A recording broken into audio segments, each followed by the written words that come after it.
Well, hello, everybody, and welcome to today's Business Spotlight. I'm your host today, Todd Rodden. I'm a certified business and executive coach. I own Aspire Action Coach based here in the greater Dayton, Ohio area. If you're new to the Spotlight series, we're thrilled to have you here, and we encourage you to, not only like what you see today, but also check out other posts we have in the series with inspiring business leaders, like the one I think you're going to hear today from Don Adams. So Don is the mayor of the city of Beavercreek, Ohio, and Don brings a wealth of business background and deep community service. Prior to his service now as the mayor of a growing community here in the Dayton metro area. So, Don Adams, thrilled to have you here. And I also I'm honored here because Don is a personal friend of mine as well. I've known Don for many years and really is a role model for many things. So, Don, again, welcome to the Business Spotlight series. Take a second, introduce yourself, tell us a little bit about your background and how is it you became the mayor? Oh, thank you, Todd. It's an honor to be here. I guess my background goes back. I started in the optical industry, 50 some odd years ago. I ended up running an optical lab and then moved into sales in the optical industry and traveled basically the world as a national sales manager. Spent a lot of time working with optical labs as they were building their businesses. I sold a lot of equipment to doctors and kind of really taught them how to run the business because most of them knew how to refract eyes, but they really didn't know a lot about the business. And so being able to give them some information on how to differentiate themselves from other people and market themselves and produce a good quality product was key to what I did. In addition to that, I did a lot of volunteerism over the years. I won't go through all of what I've done, but suffice it to say, it's been well over 20,000 hours of volunteerism over the last 40 years or so that I tried to squeeze in around the time that I was traveling when I could be home because I worked a lot with the high schools and I worked a lot with kids, Civil Air Patrol, things like that. But it was a joy to do that. It was just a real pleasure to be involved in that. Never really even thought about the hours until I ran for office and people needed to know a background. So that's when I started to put it together. I retired back in 2018. Wanted to stay involved, tried to do some things. My wife had always encouraged me to run for council. It was one of those things that I thought, well, maybe one day, because when you travel, it's really tough to dedicate that kind of time. And so the time came and I kind of pushed it down the road a little bit. And then the tornado of 2019 hit, a Memorial Day tornado. And one of the organizations I volunteer with is the Beavercreek Police Department as a citizen on preventive patrol. And that night I had gone to bed early because one of the other volunteer things that I do is write me flyer, and I had a meeting there the next morning. And it was about 10 o'clock, and about 10 after 10, my wife came in and said, there's a tornado coming to Beavercreek. We need to go to the basement. So I got her and the dogs down to the basement, and I put my uniform on because I knew I'd have to go to work, and went out and spent all night long at the command post there on Grange Hall and Kemp. And it was fascinating to be there, not because of the tornado, but because of the way the people came around. I had people come up to me asking, giving me their name, their number, their address, said that if anybody needs help, they need a place to stay, need a meal, just need a bed, just need a place to sit, send them over. They didn't care who they were. They just wanted to help out. And then I continued to work in the area, the affected area for 3 or 4 weeks after that. And the way the neighborhood came together and the neighbors came together to help each other was just an amazing thing. It made me really proud to be a resident of Beavercreek. And I was asked a couple of times during that as it was out there by the city manager, the chief of police, that you really should run for council. So I made the decision to do that based on that. And I served as council member and vice mayor for 4 years. And then it was the next term to come up because we only get 2 terms. I decided it was time to run for mayor because the mayor had termed out. And so here I am. There you are. And Beaver Creek's very fortunate. So, and for the listeners, he said that right. 20,000 hours of service. All right, which is a staggering amount. And knowing you, but I've witnessed that. So maybe take a minute for those who aren't familiar. Maybe describe Beaver Creek. You already hit, I think, some of the spirit of the community. But maybe describe to somebody who's not familiar with the town. Well, I think our vision statement kind of really sums it up. It says that, City of Beaver Creek is a safe, vibrant community dedicated to serving the needs of the residents and embracing the opportunities of tomorrow. We came up with that a couple of years ago, trying to come up with a good vision statement that really encapsulated who we are. I actually look at it as it's a community, but I think it's a family as well. Based on what I experienced through the tornado and just my being around the city. We will have our disagreements on different things here and there, but when push comes to shove, they come together and they support each other. The school spirit out here is amazing. That was one of the things. My kids went to school here. My grandkids went to school here. And the support that the community gives to everything out here is just, it's an amazing thing. So you've got to hit on this. What else excites you about the future for Beaver Creek? Well, I guess the thing that I don't know if I can really pinpoint one thing. It's the way we're growing. We have grown very quickly. Our city's only 43 years old, 44 years old. And we moved from a bedroom community. I remember this vividly, with windy roads and cornfields all over the place. And now a city's grown up around us, and we have a lot of businesses out here. I like to tell people that if you never went outside the city limits of Beaver Creek, you could get everything you needed. Because we have the hospitals, we have the entertainment, we have the restaurants, just everything you need, the grocery stores, everything is here. That's not to say you shouldn't go out, but I mean, if you stayed just within the city limits of Beaver Creek, it would be you'd be okay. So is your time now being so involved in the community and your role on the council and now as mayor, you interact with countless businesses, business leaders out there. So what is it right now you're hearing from business leaders in Beaver Creek, and what are some of the challenges that they're facing? Well, I think a lot of the challenges that they face here are similar to what they face everywhere else, and I think since the pandemic, especially getting people to work. I mean, it's I've seen people have to change their hours, it really affect their business plan because they don't have the people to fill the positions they need. I don't understand that. I mean, I still don't understand why people don't work, but that happens. But I think there's still that excitement about putting businesses out here. In fact, I was at a ribbon cutting yesterday for a pet urgent care that just up the street from where I live. And these guys were from New York, South Carolina, and Colorado, and they chose Beaver Creek as their first location. They're planning to do 12 of these, and Beaver Creek was their first location. They're very excited about being here, and so we're excited to have them. And we've got another business. I'm going to a ribbon cutting tomorrow. It's a senior living facility, the Ashford of Beaver Creek.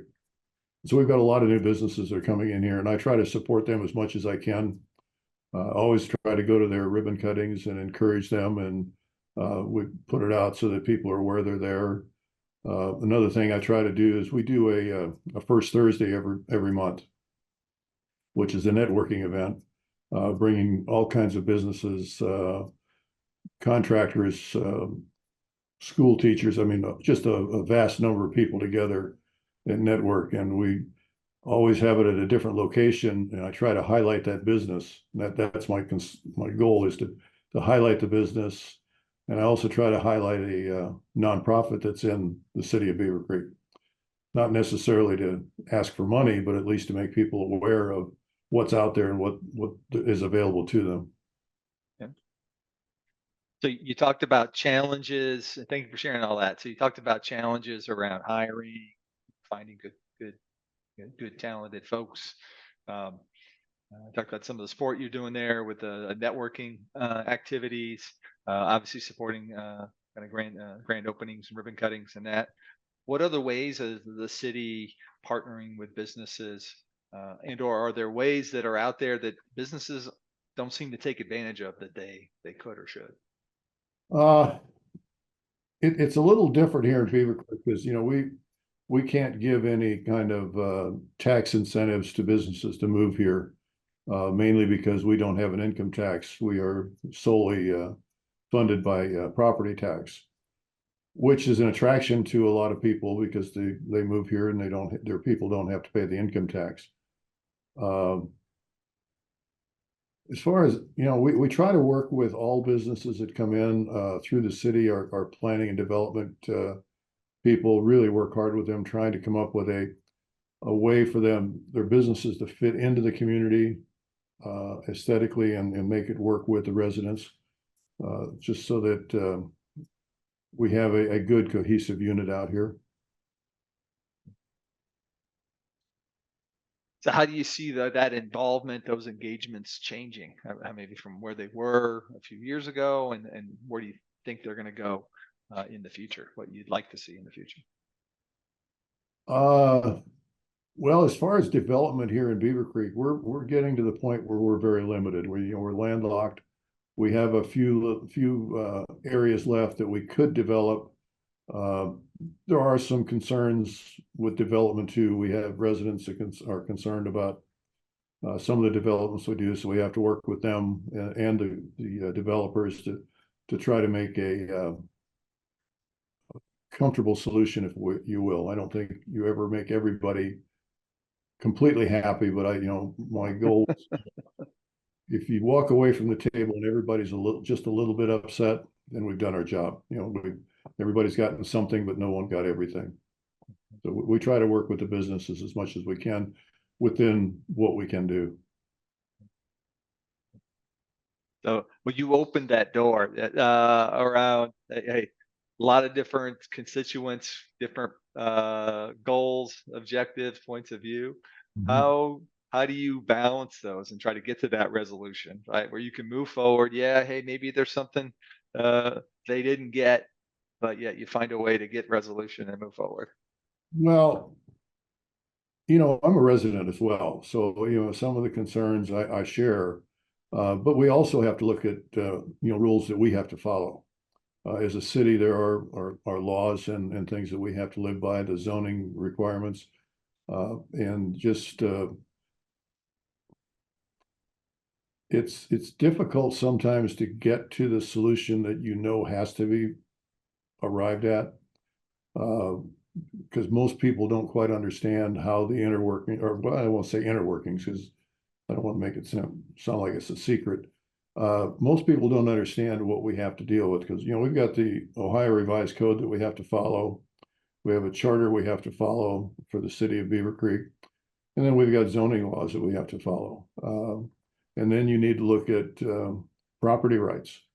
If someone has a piece of property that they want to sell, and if we don't like who they're selling it to, it's very difficult for us to say no, uh, because they have the right to sell that and they have the right to buy that. But one of the things we try to do is put conditions on those sales to make it advantageous to the city as a whole. Yeah, and navigate through all those different requirements, the Yes. state, the city, individual rights as well. So By not the not time not it comes to us at city council, it's pretty well laid out because our planning and development people do an amazing job working with the developers to try to come up with the solutions that are best for everyone involved. So if I was somebody looking to start a business in Beaver Creek, uh, who would you recommend? What groups you think they should connect with within the city? Well, they certainly should connect with the Chamber of Commerce. We have a very, very active, very supportive Chamber of Commerce here.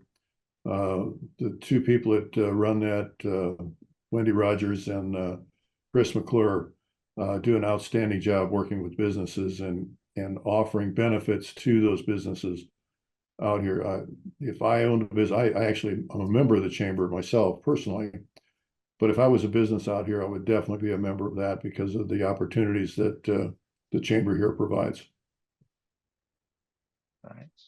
Well, hey, Don, thanks for sharing a lot more about Beaver Creek and the context and culture of the city, as well as the linkage with businesses. So I'm here now, kind of shift a little bit back to you here a little bit. So as a leader in the community and bringing lots of business and leadership experience with you, what have you found personally as your keys to success?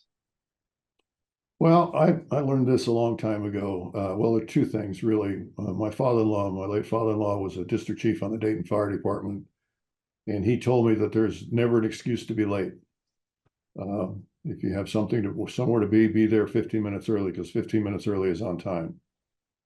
And then, as traveling as a salesman for so many years, the one motto I had was get up, dress up, show up. And just go do it, because you have to keep going. You can't sit back and let the world pass by, because it will pass you by. You have to be involved in it and maybe help direct and control where it goes. So, talked about leadership here as well. As the mayor, you've got different constituents you're trying to organize, but also you've got, city officials, other elected officials, community partners. How do you work to keep them aligned and moving forward together? I don't know that you could really put them, aligning isn't really what I do, but I think I try to work with everyone, regardless of whether they agree with me or not. Sometimes disagreement is really good. I certainly wouldn't want to be surrounded by all yes people. Everything I said was yes sir, yes sir. I don't believe in that. I'm really excited when the people around me succeed, and I try to do whatever I can to help them do that, whatever that may be. Just because their success is my success. It's kind of the way I look at it. And the way it's run in the city is, I'm the mayor, but we don't have a strong mayor form of government here. It's a council manager. So the council does make the priorities, if you will, and the strategic priorities, and then it's up to the city manager to work those out and work with the staff.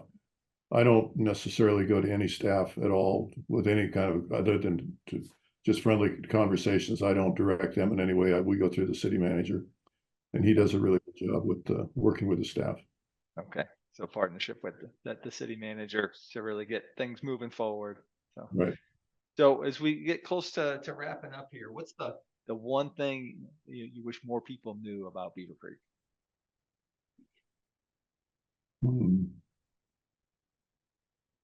That's a good question.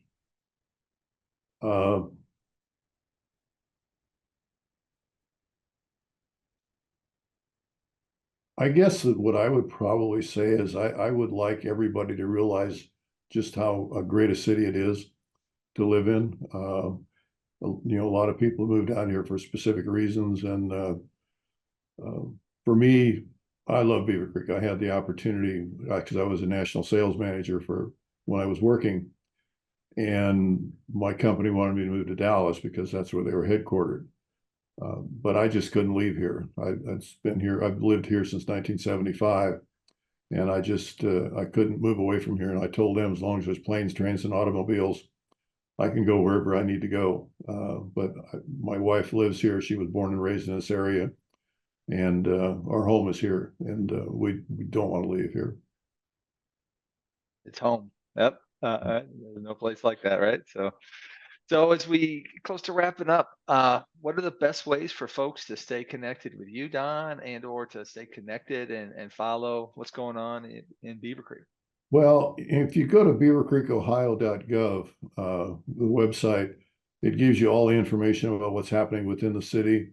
The calendars are there as far as all the different activities, and we do a lot of activities in Beavercreek. The senior center is an amazing senior center. Our population there has almost doubled since COVID. The Parks Department does an outstanding job with the parks. We have our concerts that we have on the weekends on Sunday nights at Lafino Park. They got the 4th of July coming up. We have the fireworks out there. National night outs coming. There's just a lot of things to do here in Beavercreek, and all of those can be found on the website at beavercreekohio.gov. Okay. All right. So Don, I know you inspire many others, but what are you inspired by today?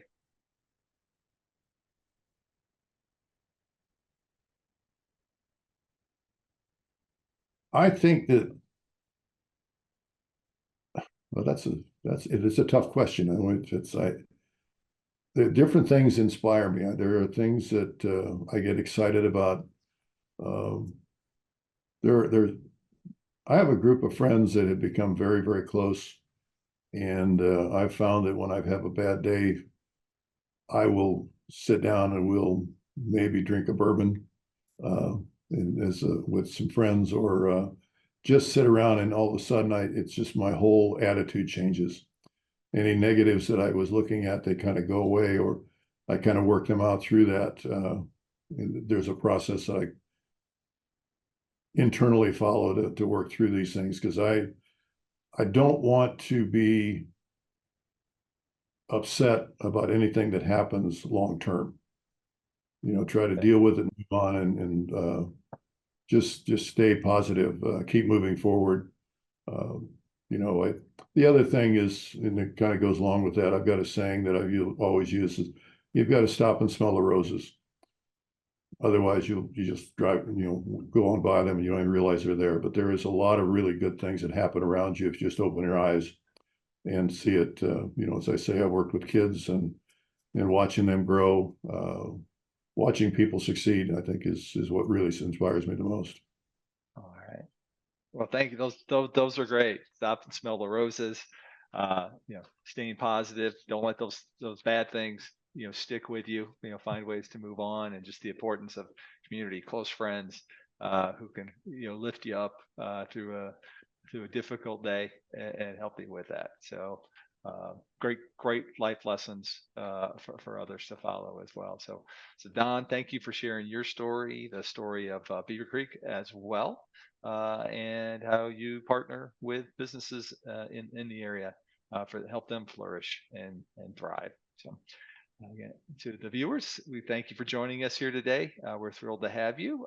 Again, we encourage you to like this episode, and also check out other episodes in the series. And to do that, especially hit the subscribe button, and you'll receive feeds for future messages like what you heard from Don Adams here today. So thank you, Don, and again to our viewers, thank you. We hope you all have a terrific day. Have a great day.